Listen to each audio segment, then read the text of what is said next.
Pickett sitting here with Bri Bagwell. It's the Texas Boot Company Music Spotlight. Did you know that you actually are the inspiration for the Texas Boot Company Music Spotlight? That's what Mark told me the other day. Well, he owes me some money then, Rob. No, I'm kidding. I think But you really are. Really? Yeah. I did not know that. Yeah, that's Great. cool, isn't it? I remember talking to him about it and telling him what a great idea I thought it was, because he's so passionate about music, and the things that he's done for me have been so helpful for my career. So he's always looking for ways to help artists, which is like, if everyone did that, we'd all be living our best lives. It fits together. How has he been helpful to you, though? Tell me. Well, I brought in like one of the jackets that he gave me, and I'm wearing some of the boots that he gave me. I was trying to really support Texas Boot Company. Yeah. But we've done a lot of co-branding where, you know, I'll go pick out a bunch of outfits for something like Steamboat Music Fest, and then I'll tag him and he'll tag me. And it's a really great relationship because Texas Boot Company has a huge following. I have a big following too, I think. So us able to just advertise each other, and something that's very natural to me, which is I like to look good on stage, but I also, people like to go to Music Fest and they need that one statement piece, such as a Pendleton jacket or something. And they can go to Texas Boot Company and have, you know, right down the road and have something in 30 minutes that they can wear for 10 years. I don't know. And it's not just stage wear, but for me, that's a giant expense for me to go spend a lot of money on jacket or boots. So I'm able to put that money into, you know, making a record or something, which is more important to me. I would wear a paper bag on stage to be able to put music out, but he helps with stuff like that. That's so great. He's a great guy. Yeah. Okay, let's talk about music. Now, first of all, the headlines right here. Must-hear country artists. That was Billboard said that. Nothing short of a Texas country superstar. Okay. From saving country music. Now, here's the one I really like right here. Now, I wish I could imitate his voice. This girl is the next big thing to come out of Texas. She is what the future of country music should be. Who said that? I think that was Travis Tritt. That was Travis Tritt.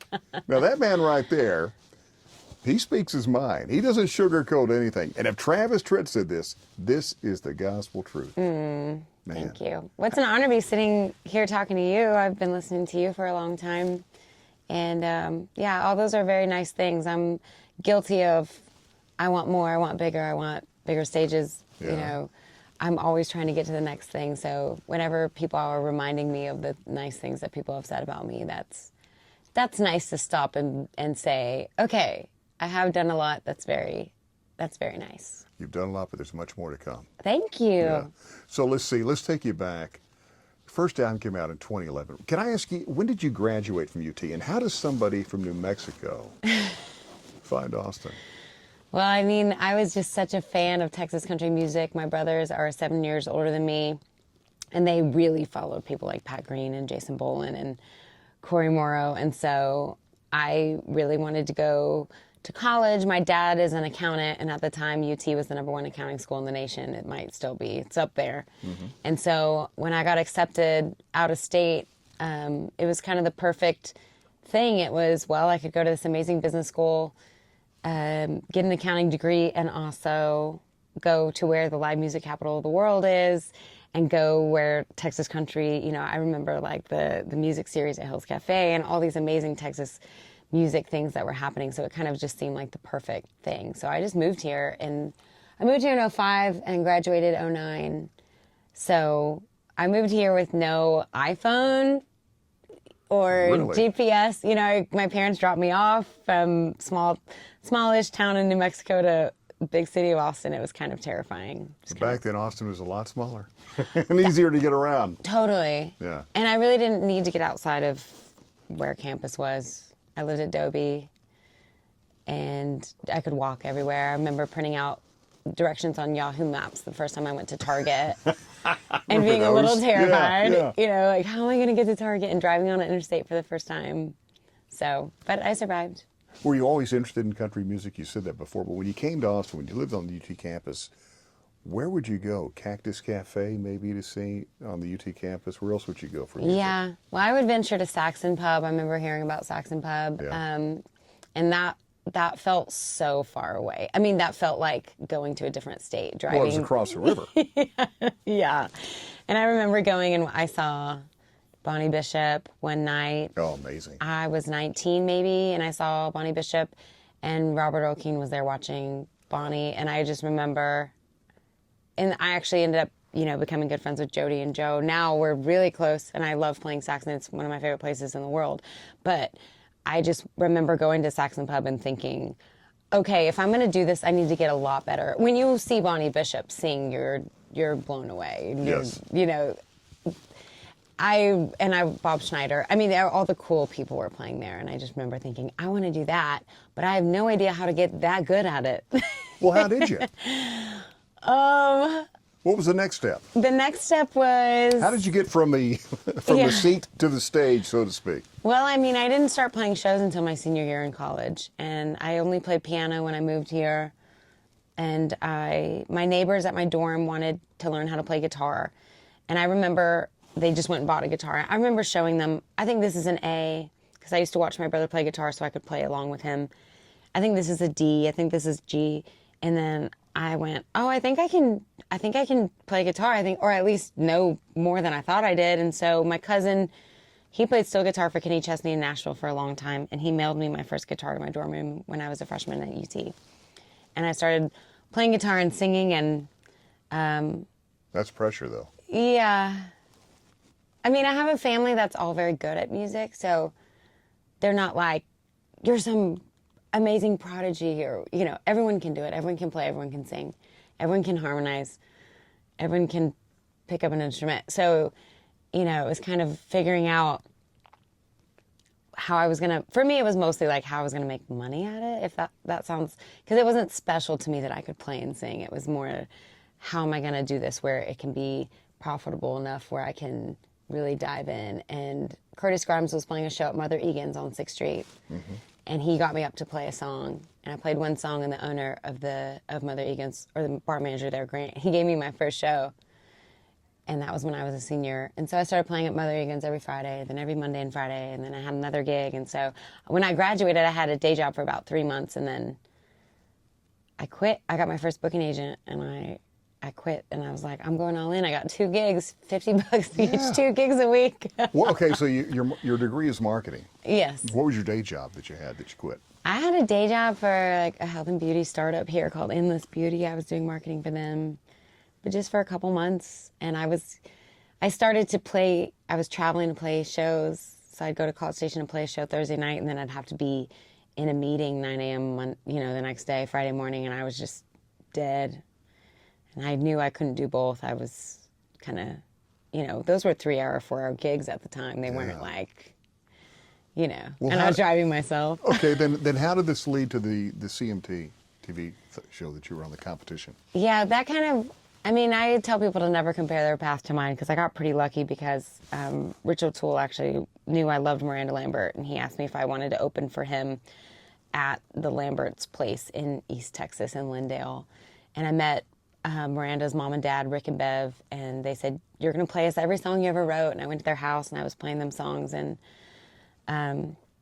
they helped me get on William Morris booking agency, and they got me the audition for the CMT's Next Superstar show. So, that was kind of a moment of, oh my gosh, it really matters who can make a call for you or who believes in you. Yeah. And to this day, they still help me get things that I could never get myself. Did you have a chance to move to Nashville and try to go through did you say no to that?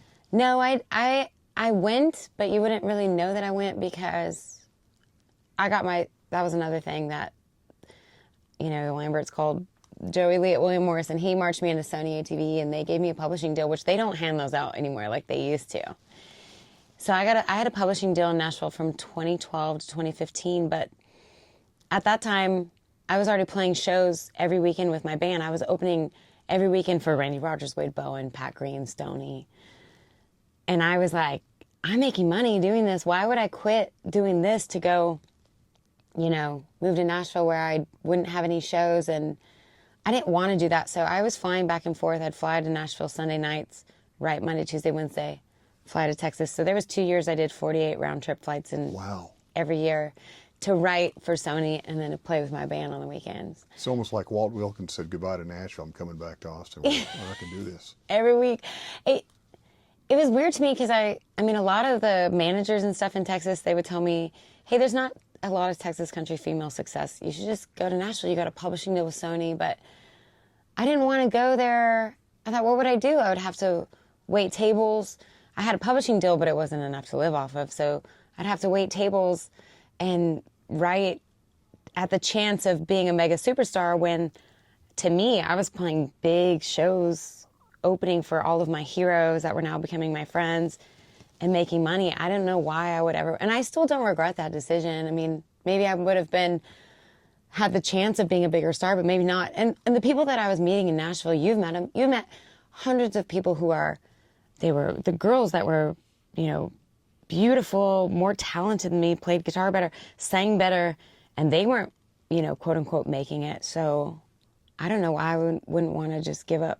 I wouldn't want to give up the life that I had here at a chance at that. So I was going back and forth, and I got to write with a bunch of incredible writers at Sony. It was awesome. But they were kind of betting on me getting a record deal and becoming a big star. Yeah. And that didn't happen. Is that what you wanted, though? I mean, yeah. It's kind of like a dream until you get there and you look around and you realize it's better just to keep it a dream. Reality, this is what I want to do because this is where I'm happy. Right. And it's hard for people to grasp that because, of course, I would love to be Miranda or Lainey Wilson, and I would in a heartbeat, and I would have in a heartbeat if someone had offered me a deal.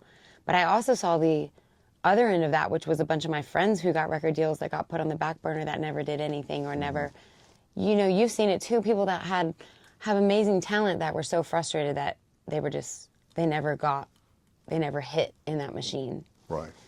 And I think that was my biggest fear was what if I get this record deal and then they put me on the back burner and then I gave up everything in Texas and then I try to go back to Texas and they're like, no, you left us and I lost all my momentum that I built down here. So I think about it all the time, what would have happened if I would have moved there. There's a chance that I would have moved there, gone all in Nashville, and I'd be a big star. But there's an even way bigger chance that wouldn't have happened. And I wouldn't have this life that I have now. And you got the perfect life right now. Thank you. And I think you made the right choice. Thanks, and I know Bob. so many of your fans are saying, yes. Yeah. You belong to us. You belong to Texas. Thank you. And Well, I love it. Now, I want to ask you about this Travis Tritt connection. Yeah. What is it with Travis Tritt? Is that from the Nashville days? That was from another TV show. Man, you were on a lot of TV shows. I've lost weren't you? everyone that you could lose. I batting 1,000. I did The Voice. Now, we're going to get into The Voice Yeah. later, but I want to hear about the Travis Tritt thing first. Yeah. Well, I was never going to do another TV show. And then USA Network called and said, we got this TV show. I think that was another, Lambert connection. Right. Who do you have to audition for this? It's Shania Twain, Travis Tritt. Like, the teams, Yeah, but you can't say no to that. I can't say no. So I got on Team Travis Tritt. Well, you got on the right team for that choice. I'm just going to say that. I mean, and there was one more. I can't remember the other judge. Oh, no, don't kill me. That's okay. That's okay. I put you on the spot. It was another great artist. But, I mean, I was just thrilled. So Travis was kind of, became they become kind of your mentor or whatever. And they're rooting for you. But Was he good? He's incredible. He's so Okay. nice. He's so down to earth. He's funny. He's just one of my favorite singers as far as vocal runs and stuff. So it was an honor to be able to. Yeah. And now, he said something nice about me. And then the other day I tweeted something about forgetting deodorant and he liked it on Twitter. And I was like, oh my gosh, I keep forgetting Travis Tritt follows me on Twitter. Okay, now let's jump into The Voice story. Yeah. Why didn't it air on The Voice?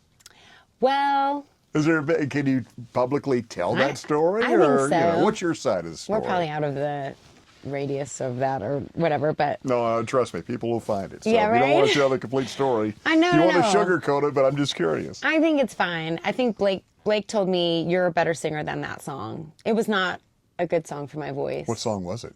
It was Dixie Chicks Goodbye Earl. Did you pick it out yourself? No. And so I said, my response was, I didn't get to choose my song. Yeah. And so they didn't air my audition, which I was a little bit glad for. I don't think that I had a good performance. I got extremely nervous. And then I got nervous that I was nervous. because I don't get nervous compound very much. everything. And then I got more nervous. And I think that they wanted me to kind of be like, you know, the awesome rockin' girl from Texas that kind of is in your face, which I do like to be that person sometimes, but I don't think that that's the best showcase of my voice. And it's more of kind of like a talking song. I don't know. Anyway, I just said, I didn't choose this song, and I think that they didn't like that. So, Well, the hell with them, because it's their loss. Thank you. And our gain, definitely. Thank you. Yeah. Talking to Bri Bagwell right now. So, you know, your degree's in marketing. Mm-hmm. And when it comes to marketing, you and I have talked about this before. Wow. I mean, you got the podcast, OnlyVans, you know, I mean, fashion. I mean, you're putting your degree to good work. I work a lot, and now I'm thankful I have my PR team, Richland, out of Nashville. They really help. But I think I recognize the importance of building a brand and working towards that every day. But it's a lot of work, especially now that there's like TikTok, you know. And I would say that I'm feeling a little, I have to be like, nope, we're going to pivot. We're going to learn this new platform. I don't enjoy learning new technologies and new video editing stuff. And I know that that's part of our job. So I'm trying to still make it important. I love marketing. I love the idea creation of it. But as far as sitting down and editing a video, I would rather stab my eyes out, you know. What was it your idea to do the video? The OnlyVans podcast? No. It wasn't. I'm surprised at that. No. The only way that I would do anything and add anything else to my plate is my producer, Kyle. He said, I will do all the audio and video. All you have to do is get the guests, show up, and talk. And I was like, okay, I'm in. Because other than that, I wouldn't have done it. Why not?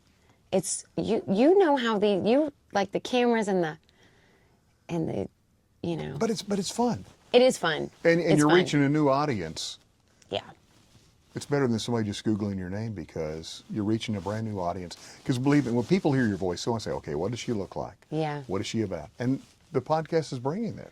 It's very fun. And it's something that has been really easy, which I mean, I respect a lot of what you guys do, because making things seamless and making a conversation flow when you're good at it like you are. Oh, you can't tell me you're not good at it, because I've watched your podcast. You are great at it. You're a natural. I'm getting better, but No, you're a natural. Thank you. Sometimes I'll just say, we're going to take a hard left turn because I don't know how to get out of this into the But next. that's the way to do Yeah. it. Whose No. idea was it to do it first in a van? Well, my old tour manager, Jeff, and my producer, Kyle, he was also my tour manager. So I've had two tour managers where we'd sit in the front seat, and on the way home from gigs and stuff, we would just talk and talk and talk. And Jeff said, man, we should be recording this. This would be a great podcast. Yeah. And then my next tour manager, Kyle, who was our merch guy at the time, he said, and he has a podcast called Texas Toast, and he said we could just, and I think it was Jeff's idea to call it OnlyVans, which is a great name. So I took credit for the name for a long time because it's a brilliant name. So naturally I was like, it was probably my idea. But you know, it's so It much was not. harder. The audio part is easy. The video part, especially the lighting, that's the tough part. Yeah, in the first episodes where we're in the front seat of the van, it's kind of hilarious. It's worth going back to look. Now I have an RV, which I bought mostly for my dog. Your dog's tiny. She's so small, right? Okay, and for me.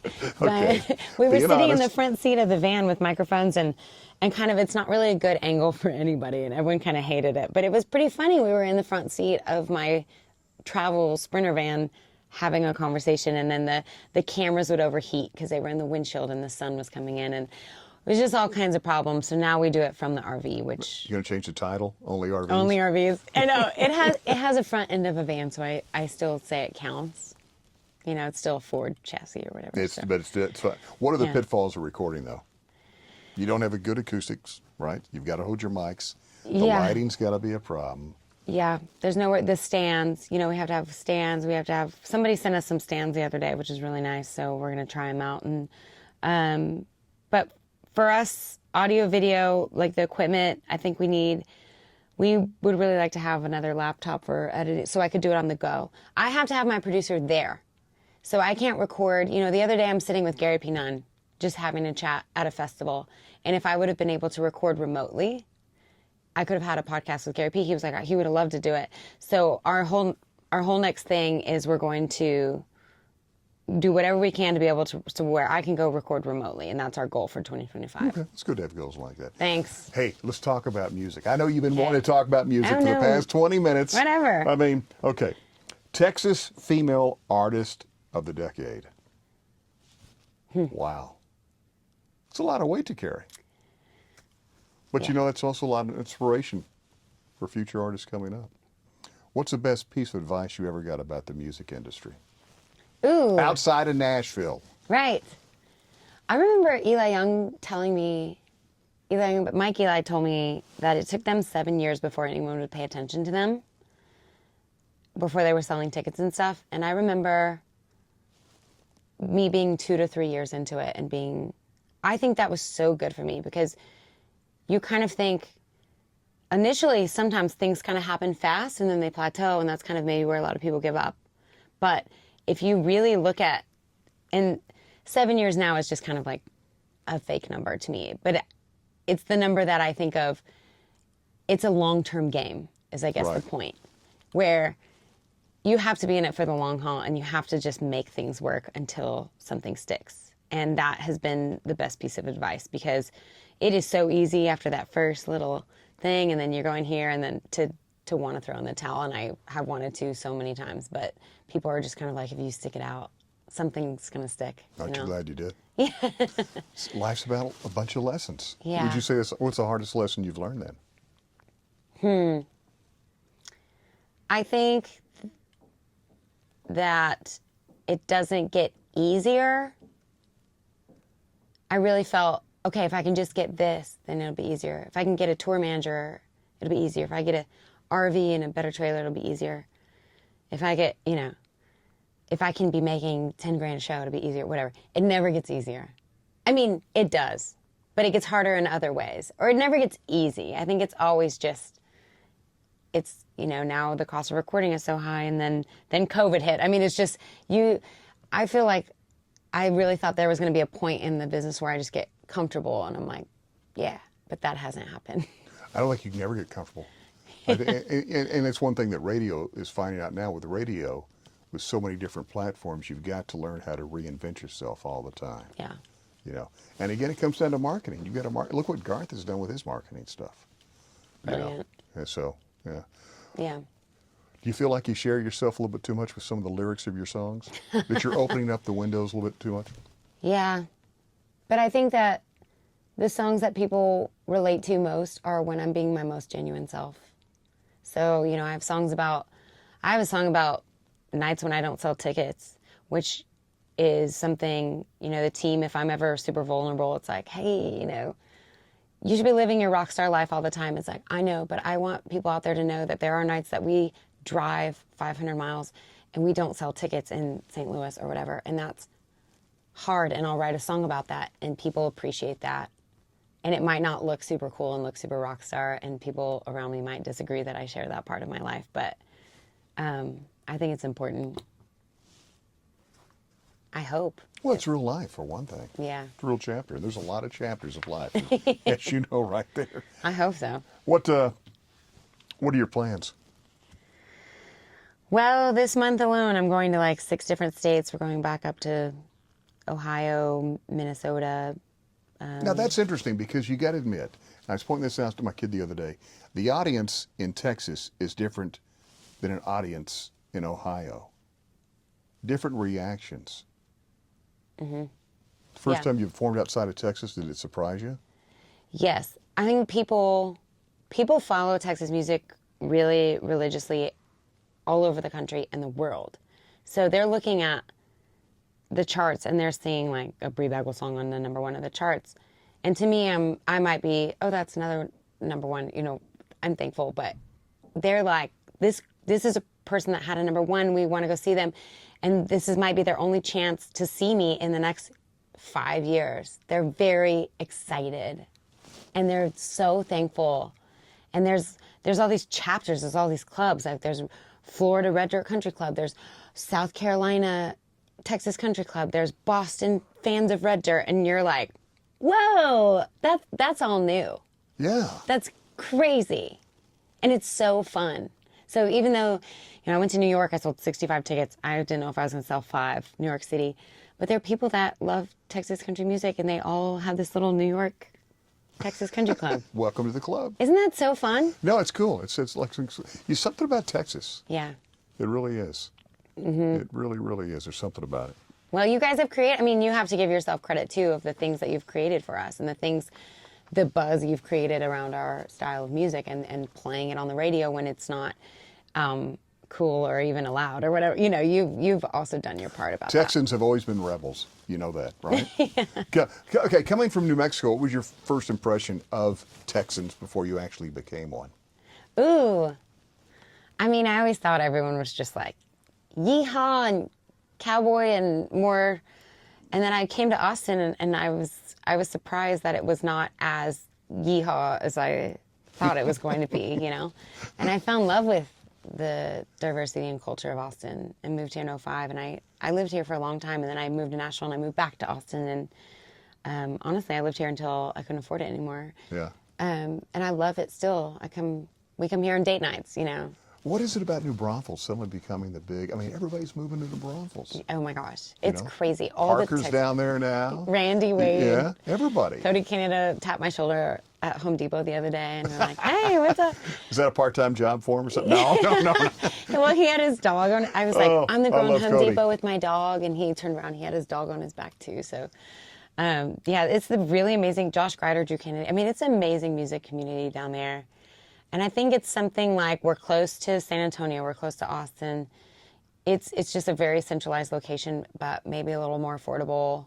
The river's down there, you know, got Green Hall right there. Mm-hmm.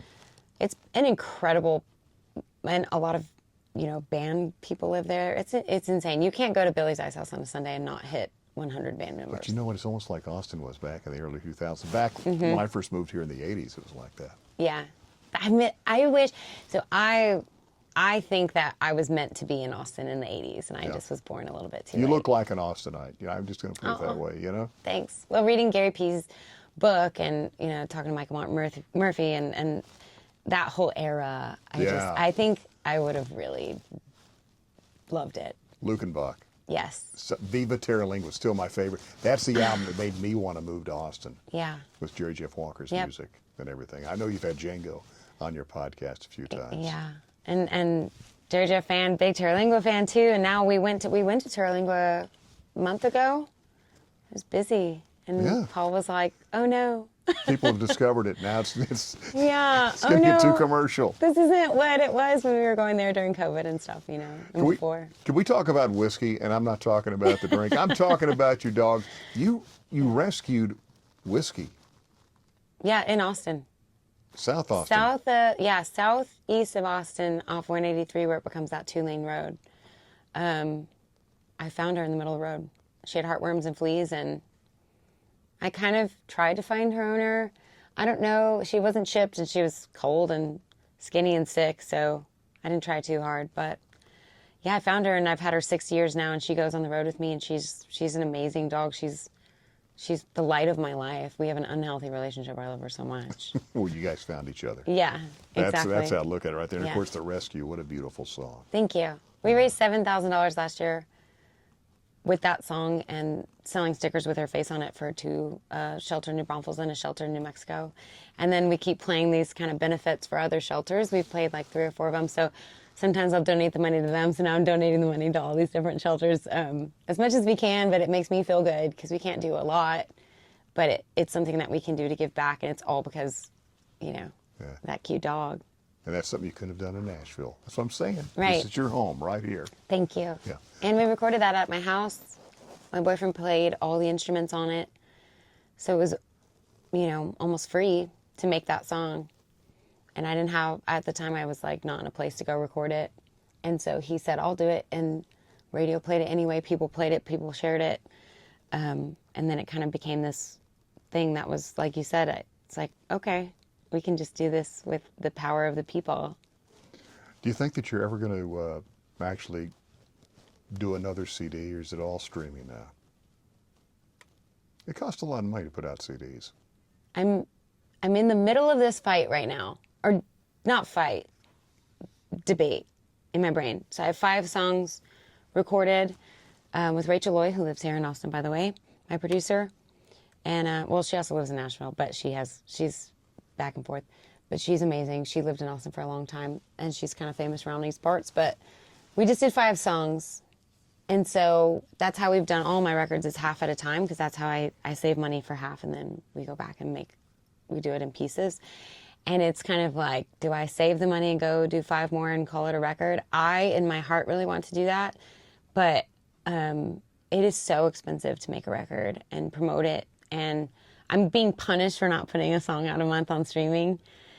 My streaming numbers are terrible because I with my last record, I just refused to do it that way. I made a record of 12 songs instead of putting a song out a month. And then, then we go have meetings with the people in Nashville, and they say, we like the record, but your Spotify numbers are terrible. I'm like, well, I know it's because I chose to make a record that told a story instead of putting a song out a month, and I feel like I'm still being punished for that. So I don't know what to do. I'd love to make another record. And I probably will turn this one into a full-length record, just because that's what I grew up on, and getting my hands on a record was the reason that I wanted to do this. Are you talking vinyl? I mean, I'm talking like just a full-length project. Yeah. I still think it's nice to see vinyl come back over CDs. Something about vinyl, because you've got the product right there. You can find out about the artists, the songwriters. It's all right there. It's like a novel, like I said right there. Yes. Thank you. I just got mine reprinted, and they came in like 2 weeks ago. So yes. And they've been selling. It's a good revenue stream for us, because people want something that you can sign, something that they can hold. And so sometimes they'll just buy CDs because that's one of the only things that they can physically take that you can sign. Right. But they don't want that. So vinyl's a way to do that. But it's expensive. I mean, it cost $4,000 to print. Yeah, well, of course, the vinyls today last a lot longer than the vinyls did in the 70s and 80s, too. True. But it's worth the investment, I'm telling you, for the consumers. Yes. For the consumers especially. How can people find you? I'm everywhere, Bob. No, but social sites, I know. Bri Bagwell, everywhere. Instagram, X, Facebook. I have a TikTok that my team is run. Please do not chat with fake Bri Bagwells. I don't get on there and direct message people and ask you for money. I hate that we have to say that, but people have given so much money to fake me's, so please don't do it. Anywhere you go, but BriBagwell.com has links to all my socials, links to my podcasts, links to my Patreon, which is my personal fan club that has been really a life changer for me. And that funds all my records. I use all that money. It's $5 a month, and then I take all that money every month and I go straight to record with it. So, that's great. Yeah. I mean, like you can that. pay more than $5. And of course, so what, 40-something episodes of Only Vans, the podcast? Yeah, I think we're nearing. We need to count them, because I think we were going to do like a 50th, Who's your dream guest that you haven't had yet? Besides you, Bob? No, you're just saying something in the room. But really, who was your dream guest? Who would the dream guest be? I mean, I'd love to have Willie. I got to open for Willie once, and he was so kind. And I'd love to have, of course, I'd love to have like a Lainey Wilson or Miranda. Someone that's done a lot for, like a Bonnie Raitt, or just like a female powerhouse that has influenced me. Like a Dolly would be probably the ultimate one. Oh, wow. When you told me to dream big, I have to I want you to expand my dream mind. big. Yeah, like Dolly would probably be the ultimate guest. Wow. Dolly or Willie. I hope it happens. I can't. I would just be drooling and speechless. I would just. I don't know what to say. Bri Bagwell, of course, the Texas Music Spotlight, brought to you by the Texas Boot Company in Bastrop.